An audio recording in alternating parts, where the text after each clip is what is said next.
Hi guys, I hope by now you're starting to understand how intelligent you actually are, and you've been working on your intrapersonal skills, i.e. the skills that have been keeping you trapped in your own heads. Today I'm going to be speaking about music. A lot of this plan has been delivered via music, and we're very fortunate to be living in 2020 because we'll just go back. Let's not even go that far back. Let's go pre-internet back, when you used to have to buy a CD or hear it on the radio, or music was delivered to us, and not as accessible as it is today. And this is a massive call out for all the artists of the world, musicians, anyone who loves music.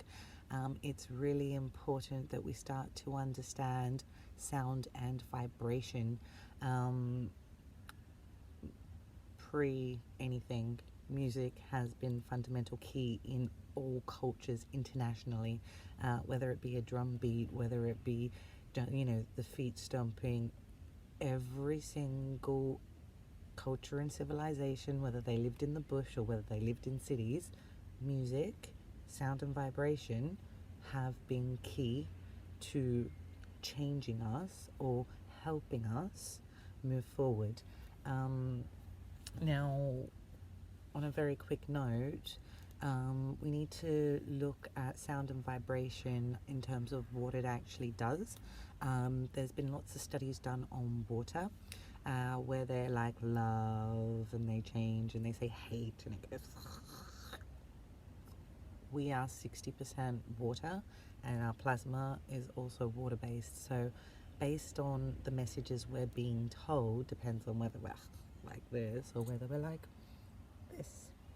And it's up to the artists to actually copyright, i.e. if you are going to copy it, do it right. And there's a lot of messages that have been delivered to us from those sort of passed on and moved on, i.e. Bob Marley, hence the funky evolution party instead of a punky reggae party.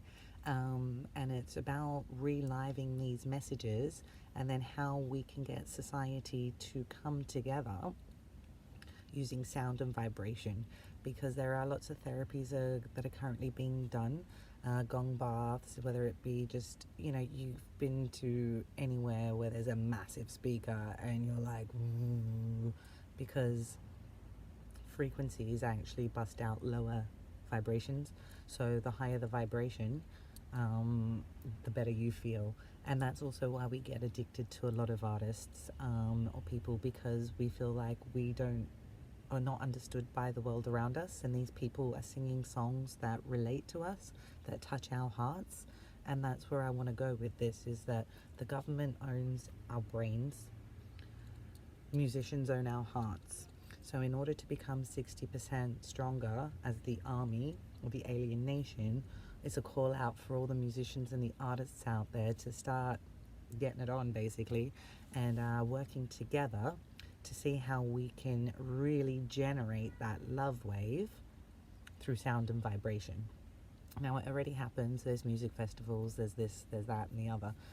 The face of music is changing. A lot of now, you've got access to anyone at your fingertips, and we collectively need to look at how we're going to use this massive tool and resource to really get people in the right mood, because hate,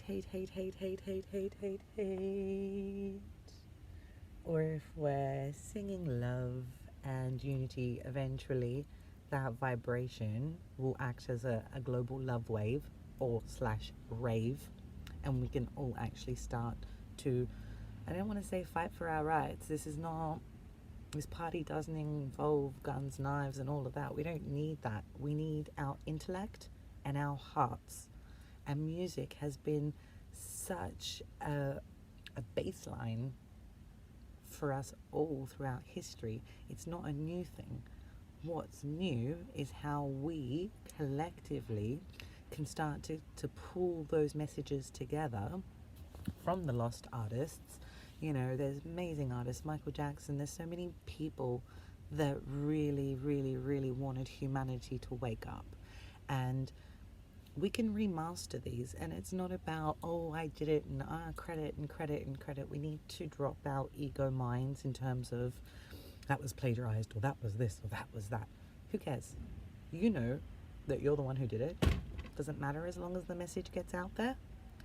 Personally, I understand that, you know, the 80s was massive in terms of musicians, but that face is changing, and in order to change with it, we all need to adapt. And like I say, we could start a civil United Nations with an artist being a leader, and somebody else taking charge on environment, on social issues, on women's rights, on education. Everyone has a part to play in this, and music is key to getting this party started, because sound and vibration is going to change the way we feel, and it's about getting us out of our heads and into our heart spaces.